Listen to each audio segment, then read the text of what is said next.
Are you a podcaster? Maybe you've got that big idea and you're looking for a network to join. The multi-award-winning Ozcast Network can get your content to eyes and ears all over the world. Join now for the first month free, and you could be featuring this sound at the beginning of your podcast. Ozcast. Simply head to ozcastnetwork.com for details.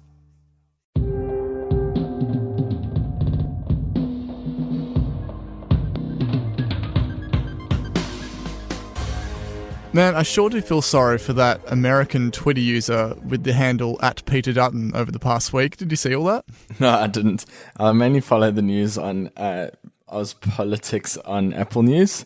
So what happened? So there's this African-American guy by the name of Peter Dutton, and his handle is @PeterDutton, and he was getting tagged in everything and receiving all sorts of hateful messages and everything because people didn't even bother to actually check that they were tagging the right one. Oh my God. Rather than @PeterDutton MP. So there's this dude from America who suddenly thinks that he is about to become the Prime Minister of Australia. So, wow, yeah. Yeah, well, one of the least liked prime ministers would have been, but luckily for him, that didn't happen. It just shows the trigger-happy nature of Twitter, I guess. But yeah, definitely. Yeah, that was interesting. All in all, it's actually, was that your first or second leadership spill since you've been here? Second. That was the my second. first was the surprise spill of Tony Abbott. Yes. Oh well. Anyway. Well, we lost an Apple-loving prime minister for all his faults. He did, have an Apple Watch and iPad, giant iPad Pro, and all of that. But I think that's a little silver lining. But I think, overall, it was pretty shambolic how it all went down. But whatever. What isn't shambolic though is the fact that we have an Apple event coming up. So quickly, straight up. What would be your dates that you'd predict for the invite and for the event? Because we're going to lock in our predictions now. Yeah, I just want to make double sure of the day because I'm pretty, I always go for the Tuesday that event day, but so I'm going to say September 12th. September 12th. Yep, okay. And what about the invite? The invite, I reckon, will go out on Wednesday this week. Okay, I had invite at Tuesday 28th and event at September 12th. Would have been September 11th, but of course, because of that date, I'd say they'd push it to 12. So I seem to recall some sort of similar thing being on a date last year. Was that for pre-orders that we... yeah, I'll double check. It feels a bit like deja vu, yeah.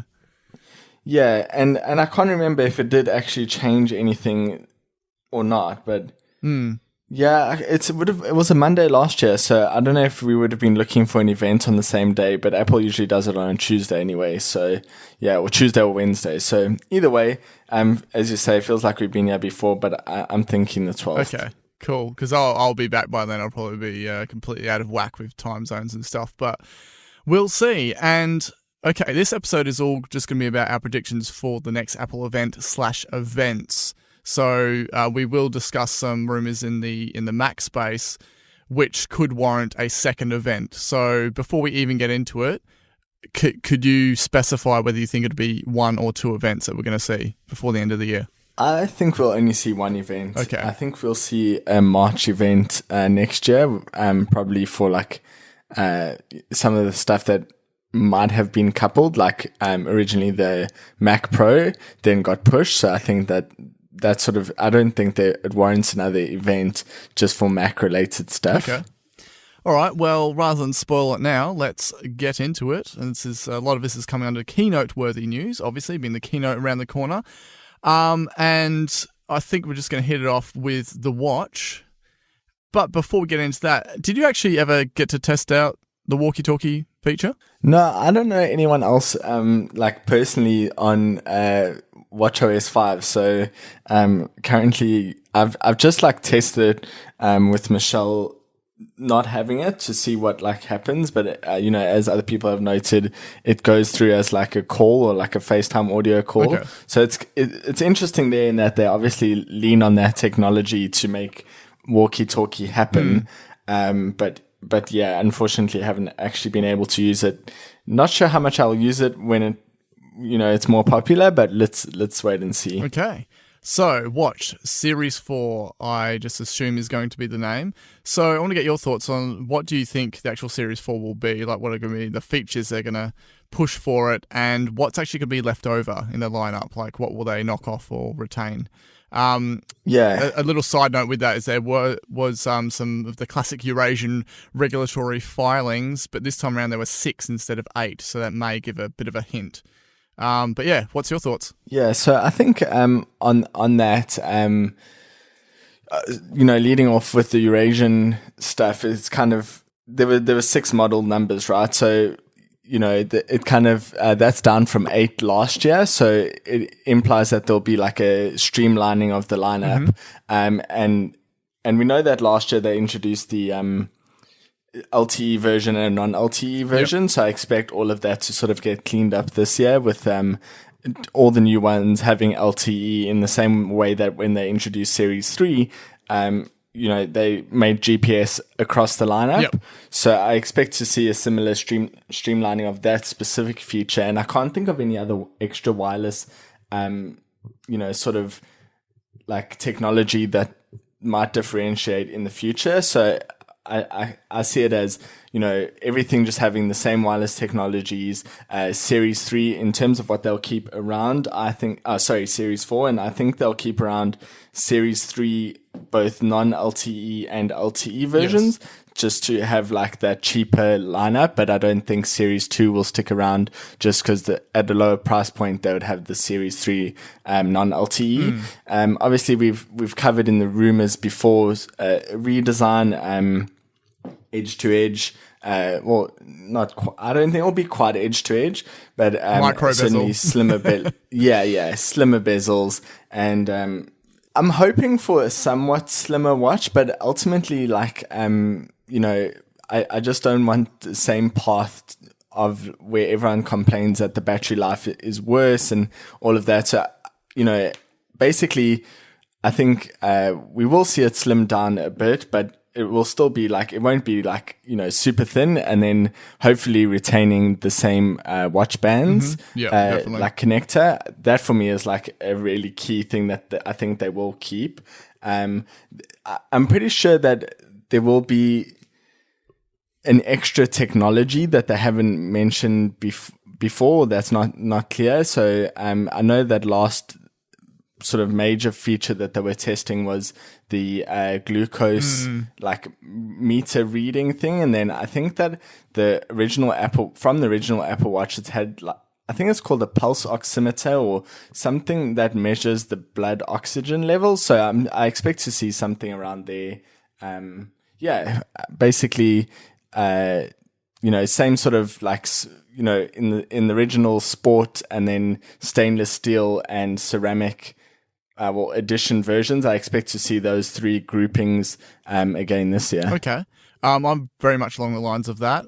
I was actually doing some quick measurements. I just pulled up a full screen photo on the watch and thought, well, how much could they squeeze out of this? And it would be an additional 4 to 6 mil. 6 will be really pushing it, but say maybe 4. So that would then bring the 38 mil model would then become, if it was 4, would become 42 for the screen, and 42 would become 46. But they could push that to 44 and 48 respectively. New chip, obviously. I doubt it, but there was the rumors of the solid state side button. But that would be a surprise for me. And I definitely think one other surprise health related feature, like you said, the glucose one, all cellular. So the standard will be in the 2 sizes for aluminium and for the steel, and then for the edition, which I don't know. It'd be cool if they did a new material just to keep it like a new thing each year, but maybe it'd just be ceramic in different colors. I'm not sure. And Series, because Series 2 isn't even there anyway, so Series 1 will drop off, and then Series 3 will get a price drop.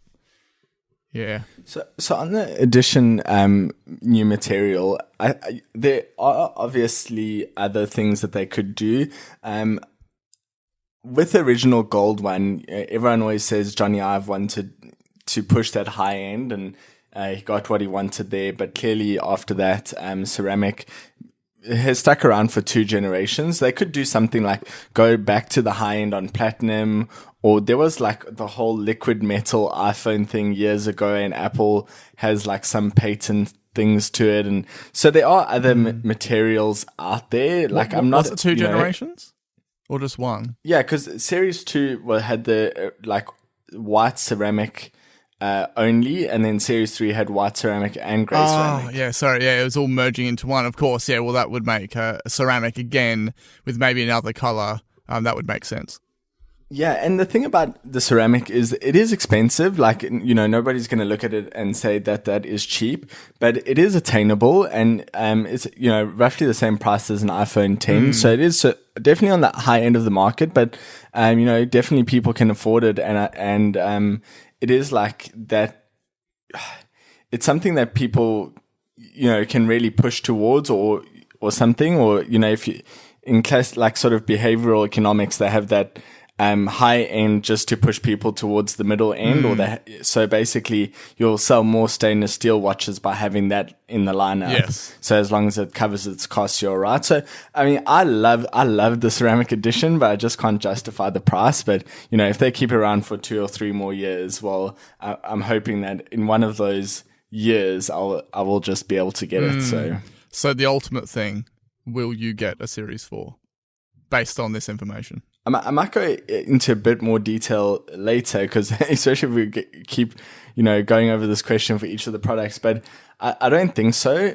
I'm pretty happy with my Series 3, and I was like, I'm working on building an Apple Watch app at the moment, and I kind of noticed how fast it is the other day when I was testing it, and I really realized that it's good enough for at least another year. Okay.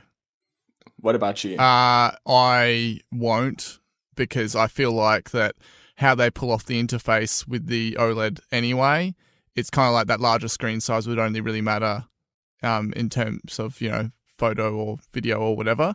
So it would be cool, but it's kind of like just with your general interface and watch faces anyway that I currently use, I probably wouldn't notice that much of a difference.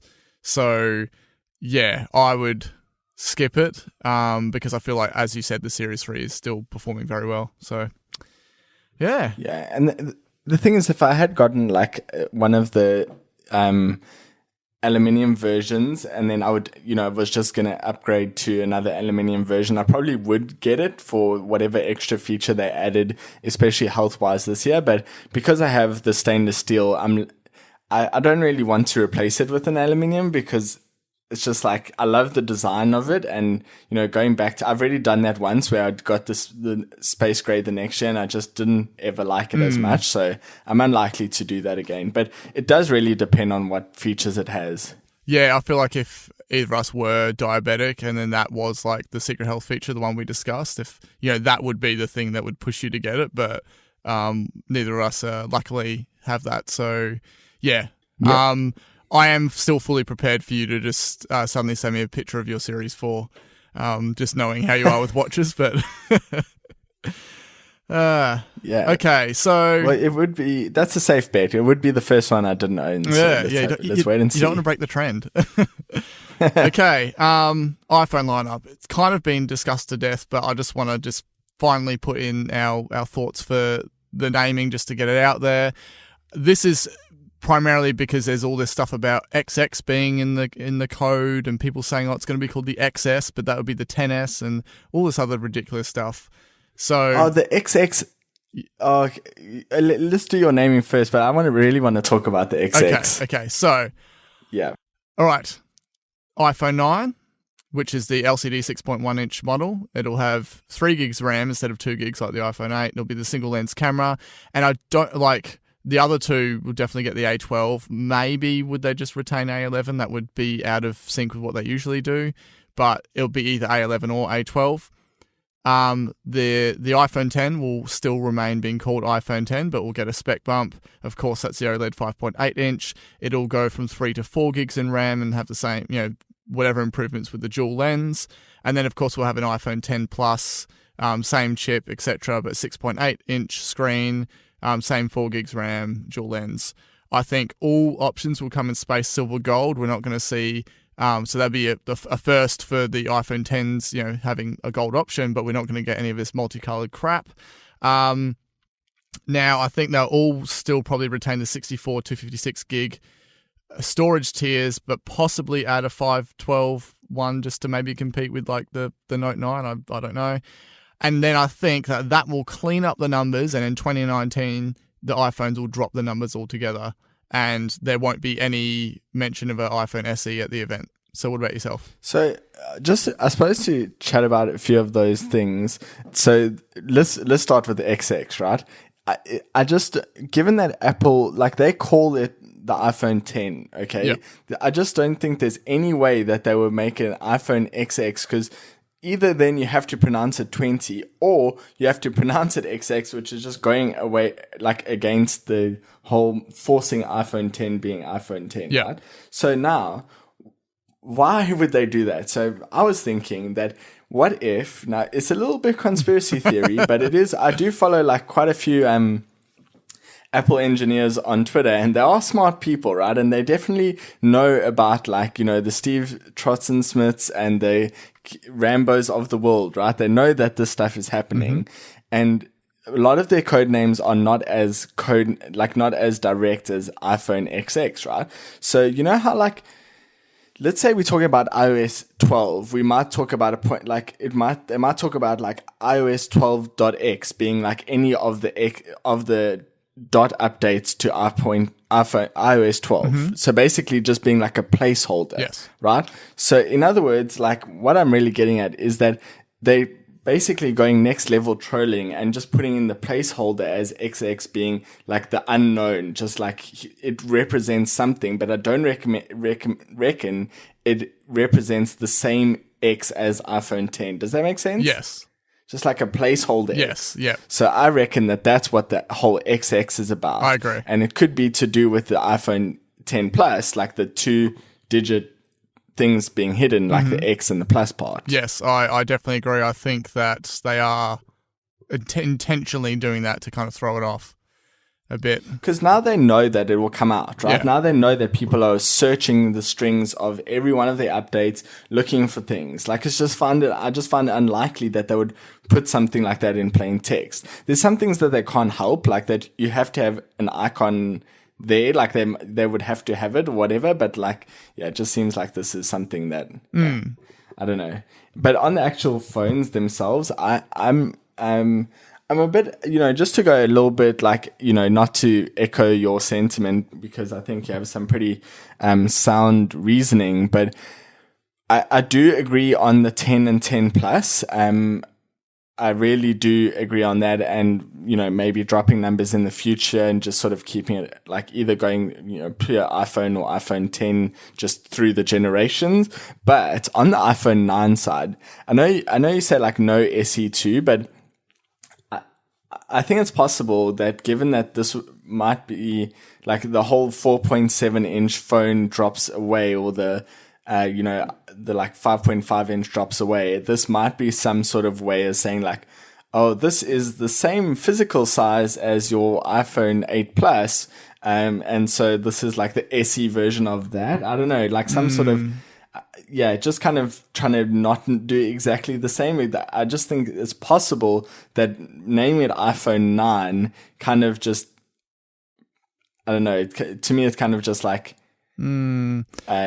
it's 2 generations back. Yeah, it's a hard one though, because I don't think they'd introduce any form of SE to that, because if you think about the iPhone 9 is meant to look similar to a 10, but just be made of cheaper material on a cheaper screen, right?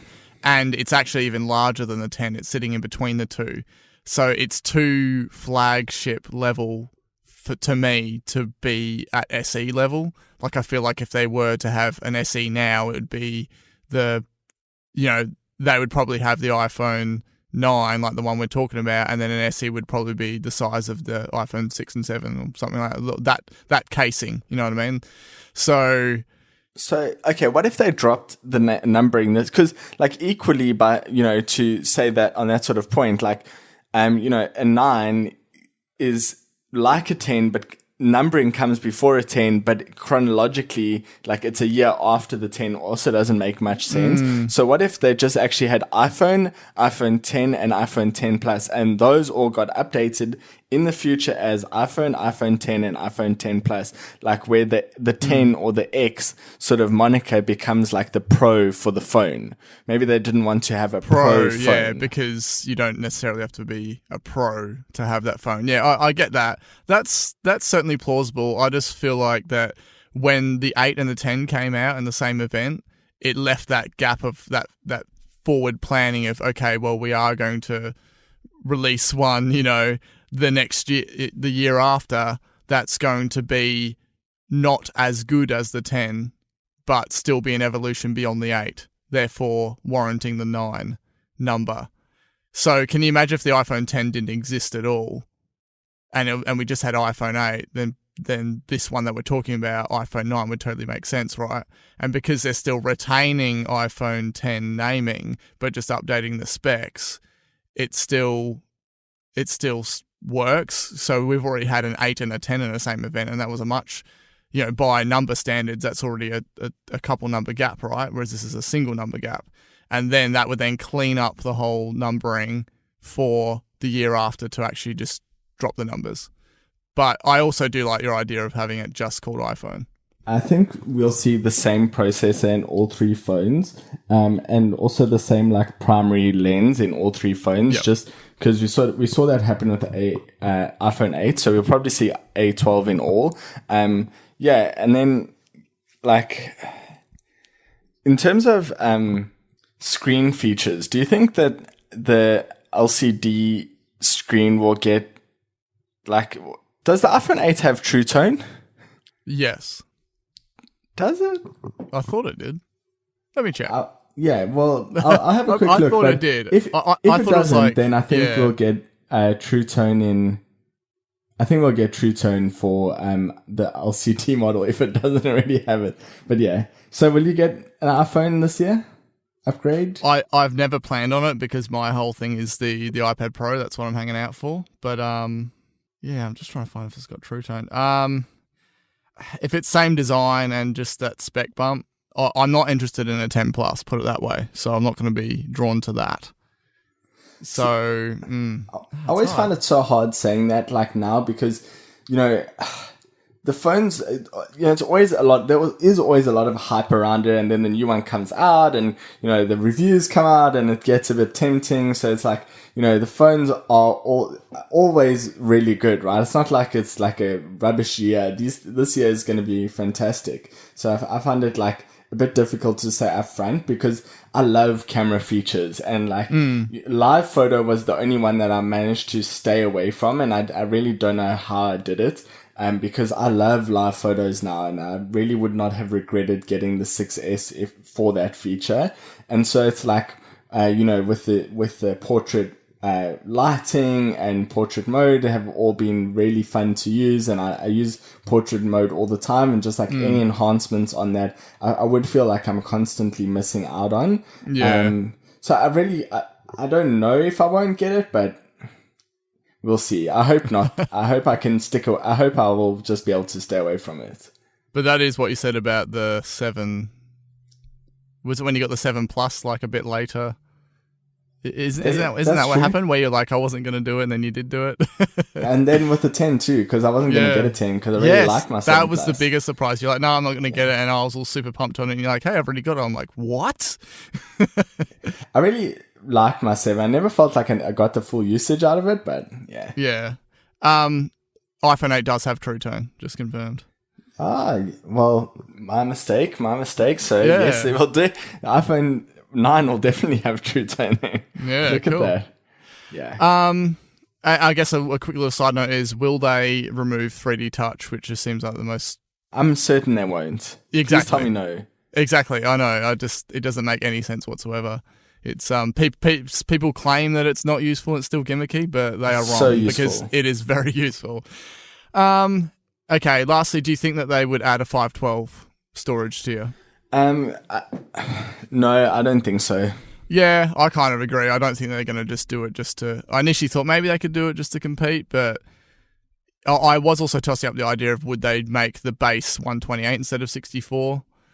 Maybe, but yeah, I don't know. Well, that's what I was thinking. Like, if I don't think they would have 64, 256, and 512. Like, if they changed the 64 and maybe had like 128 and 512, but it just hasn't been at that for long enough that I just don't think they'll keep it. I don't think they'll change it. You know how Apple likes to stick the bottom one around for a little while. Yes, I don't know. that's right. 32 was around for 2 generations, I think. So I don't know. Okay, so that wraps up iPhone. I'm on to iPad Pro. So we've also, another product we've discussed in much detail already, but do you have any quick little things you want to lock in with that? Anything that might be up in the air? Well, I definitely don't think it will have a notch. That I will just definitely say. I definitely think it will have Face ID that works in multiple directions. It has to. Yeah, for sure. I think they'll stick to LCD screen on it. I just kind of thinking out that one. And I know that I've been thinking about this for years, right? Like, I've been kind of on this train for years and years and years.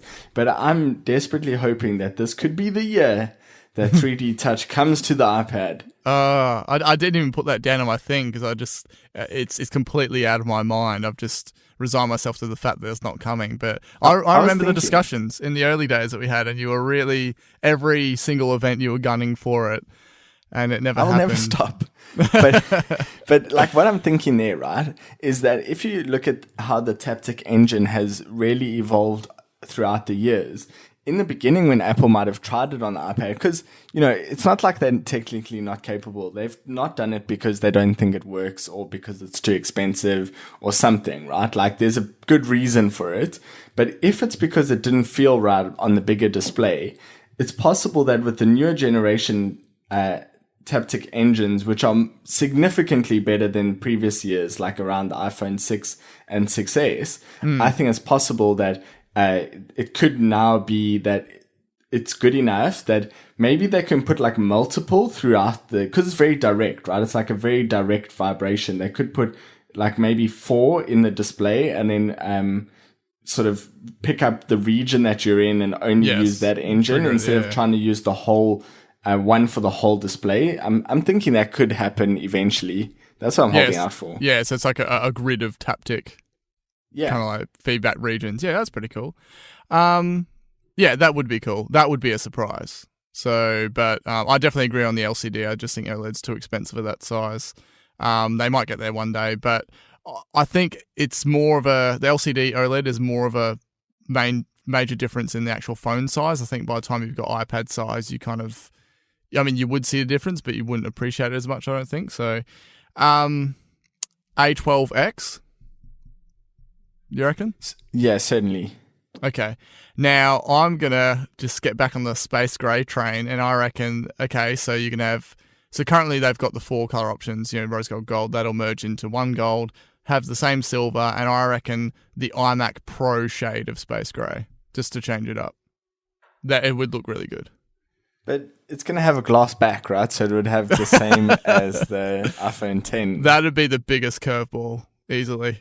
Glass wireless back. Charging. Works with AirPower. Oh, yeah. Just it could either suit AirPower Plus and you can charge that and a phone at the same time or something, I don't know. But the rumoured 11-inch screen size, I'm feeling pretty confident on that, and a 12.9, and then the same 64 to 56, 512 storage tiers that they currently have. It's possible they could go higher on the storage for iPad, because 512's been around for about 3 years now. 1 terabyte, yeah, cool. That'd be crazy. There is still the rumour of the whole smart connector thing, but yeah, I don't know. I just strongly don't believe that they'll go back to portrait in a dock scenario, so I'm going to just ignore that. The biggest surprise will be, will they rotate the Apple logo on the back? Ooh. Nope. It will be really awesome though if what we're talking about comes to fruition, just being able to have an iPad that literally doesn't look like it should be picked up in any particular way. Like, that is going to be the coolest part, I reckon. So yeah. All right. AirPower. has reared its head again, along with AirPods. So do you think this will be part of the event or just an online thing? I do think it'll be part of the event. AirPods has become like a cultural phenomenon. I think it's, I see them all the time everywhere, from old people to young people, tech heads to average Joes, like in terms of loving tech. And I just think that people love them, and it's been successful. It doesn't have that cultural hatred towards Apple. Like even non-Apple fanboys can't say anything about them. I just think that they are something that Apple can definitely use in marketing for this event. So I definitely think that new AirPods will get specific attention. Mm-hmm. Okay, new AirPods. Okay. Yep. Yeah. What? And just in terms of the new charging case, or do you think they'll actually be able to changes? Well, they'd already mentioned the charging case last year. So if they did the exact same presentation for AirPods and AirPower, that would be a bit ridiculous. So I don't think that would happen. I think that I'm thinking new AirPods that have Siri? the Hello Siri. Yeah. I reckon battery improvements too, possibly. Just given would be given another W chip, right? I think there's already a W2 chip, a W3 chip. W3, yeah, possibly. Yeah. So that alongside AirPower. Yeah, definitely. But it would be accessories section, starting with AirPods, leading into AirPower, but AirPower pretty much just being a slide. A quick, yeah. I think they're talking about September 14th being the pre-order date for these iPhones. So I think the AirPower, along with the updated AirPods, will be the same date. Or do you think they're going to push it further? Given what do you think the reaction will be if they still don't have a date for it? Like if they still say, or never mind, don't have a date, but if they say October or November.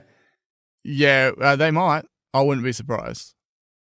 But it would be cool to have it cleanly all on the same date. But yeah. There was also the idea of the Apple over-ear headphones, but I think at best you might get a preview, but I just think that with all the stuff they're putting into the event, that's going to be something they'd have for March or beyond. How Sonos will have a keynote for their new speaker, right? And Apple would have theirs and Samsung for theirs and all of that. But now Beats is kind of in a limbo where Apple doesn't really publicly announce that not publicly announce, but a lot of people wouldn't know that Beats is owned by Apple. And it's kind of the brand, they didn't absorb the brand, right? Beats stands on its own, it has its own identity, its own product lineup. But we expect an AirPlay 2 Beats speaker at some point, and for a large number of people, that will be a useful thing, right? A lot of people own iPhones, and a lot of people have Beats and just want an outdoor wireless speaker that they just take out while they're chatting to their friends or whatever, right? And I think that the Beats Pull is kind of like that. So I've imagined that the AirPlay 2 thing will be like a Beats Pull. But where does Apple announce it? Where do they market it? Is it just an online new product? I just think what has happened, they don't have that same clout to marketing the launch of new devices through their Beats brand. I think at this stage it'll probably be an online only, along with a couple other online only products, because they did have Beats X all that time ago when they introduced AirPods as well, previewed AirPods. So, they did mention them there. Yeah, so they may do it alongside that. Good point. It'd be real quick. Yeah, maybe they would mention it in a slide at an Apple keynote then. Yeah, because they did do that with the whole Beats X, Beats Solo 3s, and all the other stuff alongside AirPods. Yeah. Okay, that pretty much wraps up that side of it. And we're just going to quickly touch on Apple TV and the subscription service. So do you think there's going to be any inclusion of anything TV related in this event? Nope. Okay. No, that was quick. There's nothing really, they'll just demo tvOS again. So you don't think they could sneak preview any of the whole shows with this, anything to do with the subscription service at this stage? No, I don't think so. And you? I think by the time that we're talking about including all these iPhones and iPad Pro, they'd push it out. It might be a March or WWDC thing. And yeah, on that note, the presenter that you've come to know and love of Apple TV, Jen False, has left for a company called Caffeine, which is supposed to do social broadcasting. That sort of came out of nowhere. I hope this isn't false evidence. Yeah. I'll just let the pun slide and sit for a while, but dissipate. I was kind of like disappointed about this. Not just it was, wasn't it? Yeah, but I kind of got a feeling because I follow her on Twitter and she hadn't really like been posting that much recently. And then so before the WWDC keynote, I actually thought, she might have like left, and I went to go look and she still works for Apple, and then presented. So I was like, all's good there. And then like leaves a little while later. So I think that, just like her online personality around Apple had like sort of, weaned off a bit. Yeah. And so, I guess like people just kind of lose their passion for that sort of stuff. But she was definitely like a passionate supporter there at the keynotes and stuff. Well, she reckoned on her statement that she would have stayed at Apple she thought she was just going to be there for, that was her long term. But I don't know whether that's just, to leave on good terms sort of scenario or not. But I think she would have left on good terms, right? So I don't think you would want to say like something to jeopardize that. And also this is a startup that doesn't support Safari well and has no Apple TV app for streaming. So like, how long will it be around? But apparently their about page works. So that's all that really matters. They're about what? Apparently, the About page on their website does work on Safari, but everything else doesn't. So, it shows pure dedication. Okay, that is that event. And the next part mostly drops into the rumor mill. Okay, so you said no to a Mac event.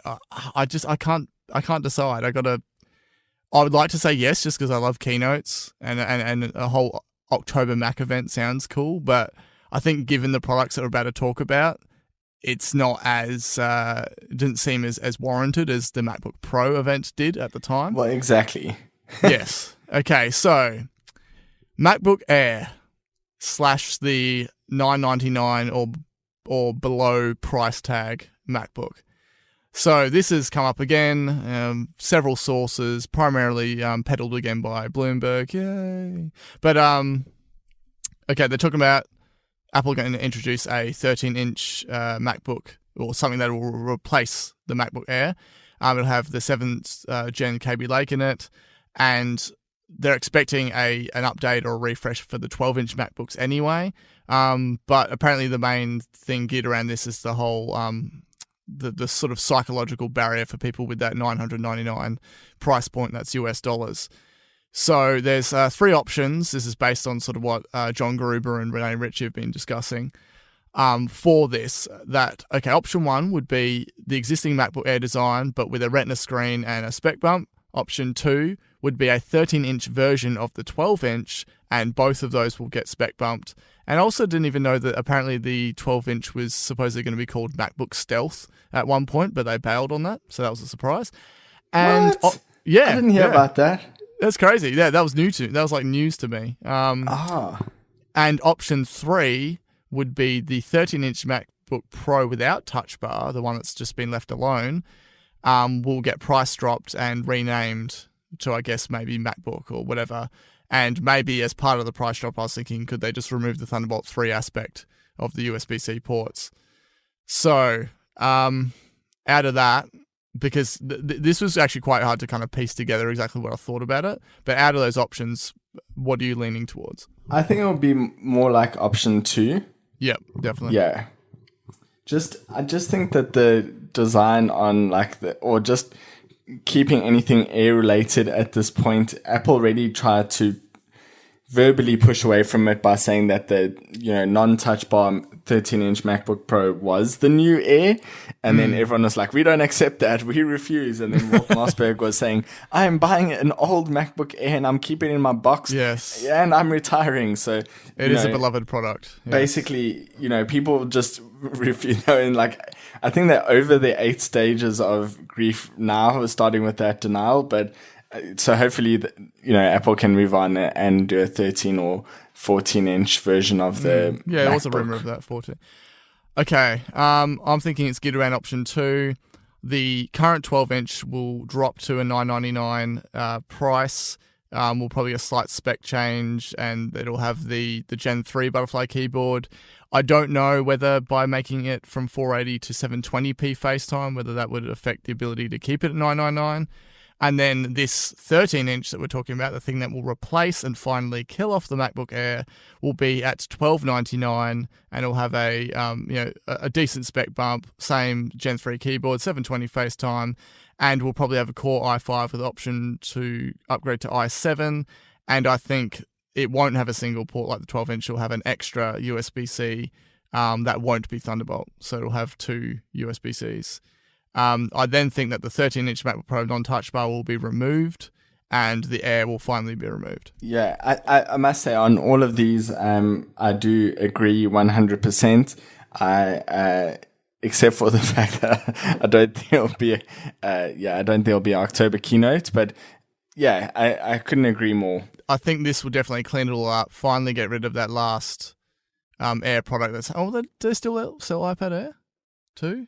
Maybe no, they don't do that. No, they don't. Yeah, so this will kill off the last of the Air products. They were great. The whole Air thing was great at the time, but it's surpassed that. We need to move beyond that. And people that will complain about the whole lack of port situation, it was going to happen anyway. The 12-inch MacBook helped bring that in, and yeah, it's been a few years now, so it was obviously going to go that way. And yeah, just to be able to remove the non-touch bar MacBook Pro out of the line now that the touch bar ones have been updated, it feels a lot better. People still complain about, I have to buy the touch bar to get the Pro, but they're obviously quite invested in it and they do believe in it, and I'm still a big fan of it. So there you go. Mac Mini. Did you ever think you'd hear those words again? Well, wait until I give my thoughts on it, and that might be made a bit clearer. Okay. So the Mac Mini was last updated in 2014, and the lowest price point it got to is $499 US. There was discussion of whether it's a consumer or pro device or both. According to Phil Schiller, it's sort of consumer with a bit of pro. So I kind of agree with that. It depends how you spec it out. But they sold the server model, so of course it's consumer with a bit of pro. Like no consumer is going to buy a Mac Mini server. Yes. Yeah, exactly. Well, I did, but then I returned it. But either way... this is more just to go against the whole Bloomberg report of saying that it's a pro-focused Mac Mini. I think that's historically has opened itself to you can spec it to how you want. So at whatever point that you decide that it's called Pro, that's it. But it comes under the same name banner. And form factor, I'm feeling like something close to Apple TV, but the aluminium. And I do actually think that they could possibly offer some color options with it this time around. And yes, as I said, still called Mac Mini. So do you think this is even going to be a thing? And would it be as simple as online or part of a keynote? I mean, I know you just said no Mac event, so I'm guessing you're going to say online. Well, I do think this will be part of a keynote, but I think it won't be this year. I think it will join the Mac Pro event in, I'm assuming, March or June next year. I don't think there's any urgency to Apple doing this, right? Like, I don't think they care to do it this year right now. And why, if they're doing something really special on it, like a major redesign or, some really attractive pricing for what you're getting, I think they would just make a big deal out of it, but not necessarily in a rush. So my view is that we won't see this for a little while. But when we do, if we do, because I'm still not even sure if we do, it would agree to look like an Apple TV size thing. I wonder what that would do for, heating. But yeah, that's sort of what I'm imagining. Definitely some extra colors, probably just silver and Space gray. Space gray. A new shade. Possibly. Okay, and I was thinking that the iMacs were due for a spec bump at some point, so whether that's part of the same event or not. So in saying that, I feel like out of any of those three, the whole MacBook Air 13-inch MacBook Air replacement thing is the more urgent out of any of them. So do you think they could actually make some form of release for that product before a supposed Mac event? Like, if it's not going to happen this year, do you think that we could still see a 13-inch MacBook included somewhere in 2018? It's really hard to tell. Like, it's so hard because you don't get like the dummies like we do with iPhones. We don't, it's really, really hard because you also don't get the case manufacturers involved with their leaks. But look, it's possible. I think that if anything, we might just see, I think we'll know if we see a price drop on the MacBook and nothing with it, that will come a little bit later. But yes. Yeah, and my predictions with anything iMac related is that we'll see, whether it's online or part of an event, there'll be a spec bump with the same design, and then after that, we'll see an iMac redesign at some point, whether it's later in 2019 or 2020 or something. But that is definitely the most up in the air kind of part of this conversation. Yeah, it was just so, anything involving retaining the MacBook Air name, I just instantly wanted to shut that down. I was like, there is no way. If they do it, if they simply just give it a Retina screen and they retain a MacBook Air, I'll be so surprised.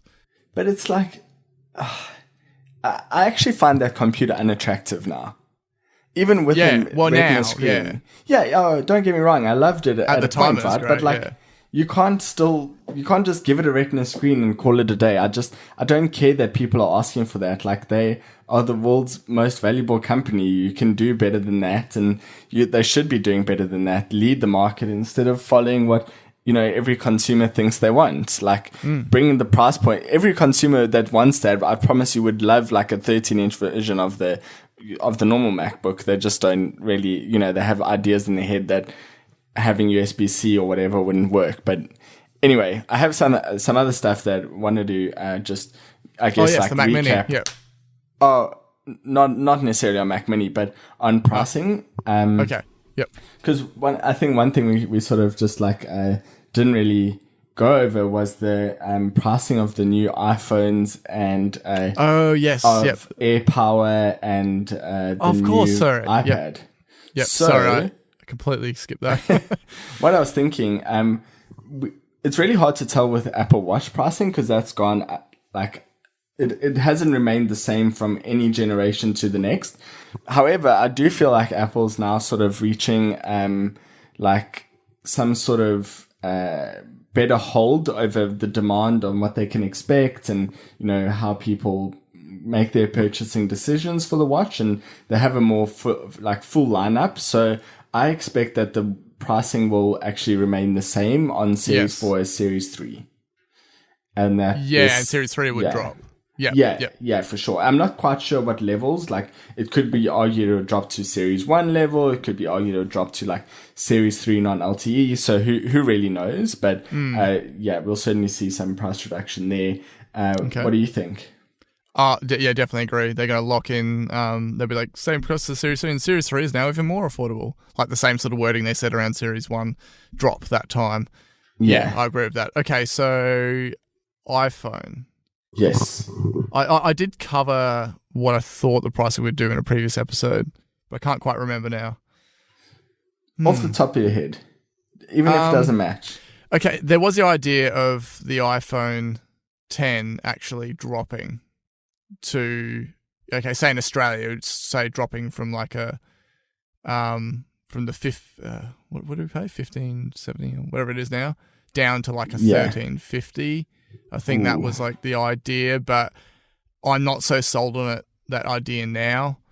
In Australia, I actually don't think we'll get a price drop at all. I think because the exchange rate has gotten significantly worse since that pricing decision was made. I think it was like 1.28 to 1 when it was originally set at these levels when the iPhone was made. Like the iPhone, I think it was iPhone 6S was $1,179 or $1,079. And then it stayed like that through all the generations for that model. And now it's much worse. So I think that we'll see a price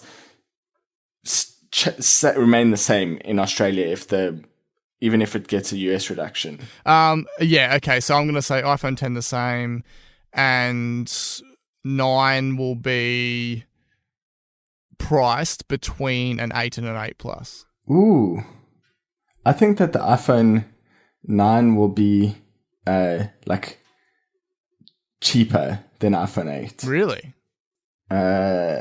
Maybe the same. Maybe the same. Yeah, because it's larger screen, all that sort of stuff. It's still flagship, like it's not SE price level. It's still some That's form true. of flagship level.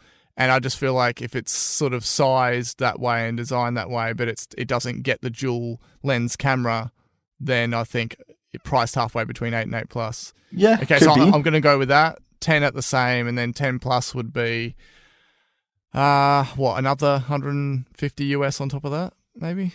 Is that usually the thing? Yep. Okay, cool. What about iPad? Do you think we'll see a price increase in iPad, like to similar levels as iPhone 10? Well, I originally was going to say that because of the whole redesign and True Depth and stuff, but I feel like by them bringing Pencil to the just iPad, it's kind of like I don't know if they can really get away with pushing the iPad Pro further higher now that, Pencil is an exclusive to the Pro.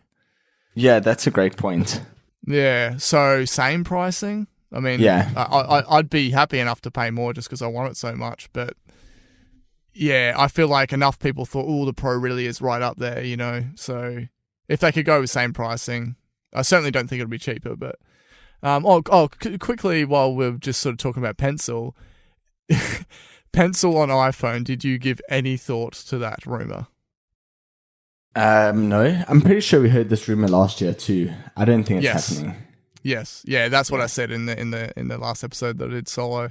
It's possible that the displays might have like the same layer as the one that reads, like that the supply chain thinks like makes the Apple Pencil possible, and that it could just be like some joint manufacture process with 3D touch and that's why it's done like that way. I don't think we'll see.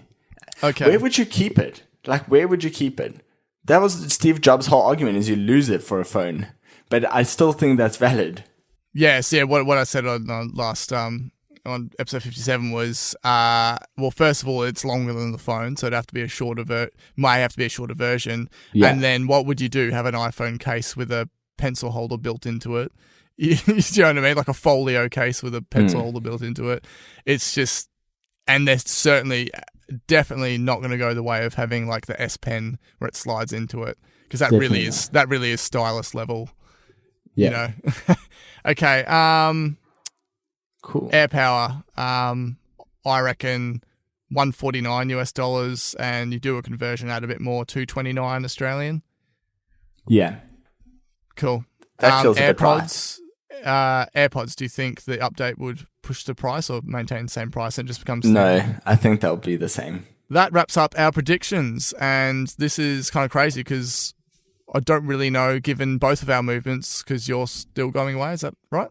That's correct. Yes, so we're both going to be traveling, and I mean, definitely the next anyone will hear from me will probably be via our social media accounts, because I'll be at Apple Park taking a heckload of photos. And if you want to follow any of that action, you can find us Apple Slice on Instagram, Twitter, and Facebook. We're also part of the Ozcast Network. Find us and plenty of other great podcasts at auscastnetwork.com. And if they'd like to subscribe, Nick? You can search for us in your player, and we'd really like if you leave a review on the Apple Podcast app. Definitely. Anything else to add before... Yeah, I guess we're just waiting for invites now. No, not much to add. I think like my only other sort of note is like there was an iCloud CloudKit outage this week that basically affected me because my app is built on CloudKit, and I didn't realize that it was like an actual outage. And so it did help me find one bug in my app that I have to fix, but ended up with me like temporarily and unknowingly losing a lot of data that I thought was orphaned. And then I purposefully deleted the non-orphaned data and then ended up in like this hellhole of bad data. So I was not too impressed by that one, but all fixed now and all good. But yeah, for anyone who's sort of like noticed some issues with their data and apps recently, Apple had like a pretty quiet CloudKit outage. Hashtag developer life. Ow. Yes, not fun. All right. So, yeah, I guess the next time we'll speak will be post-event. And, yeah, we'll keep all you guys updated and you'll hear our thoughts straight after and see how correct we were with our predictions. It's great been having a chat and I'll catch you after the event. See ya.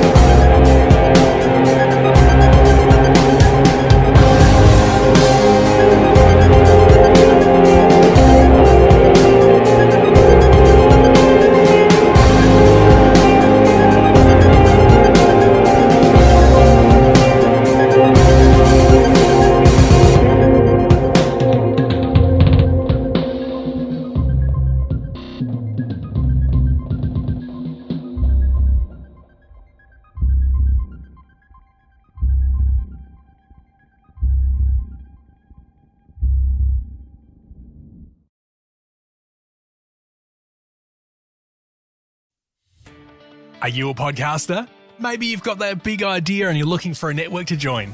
The multi-award-winning Ozcast network can get your content to eyes and ears all over the world. Join now for the first month free, and you could be featuring this sound at the beginning of your podcast. Ozcast.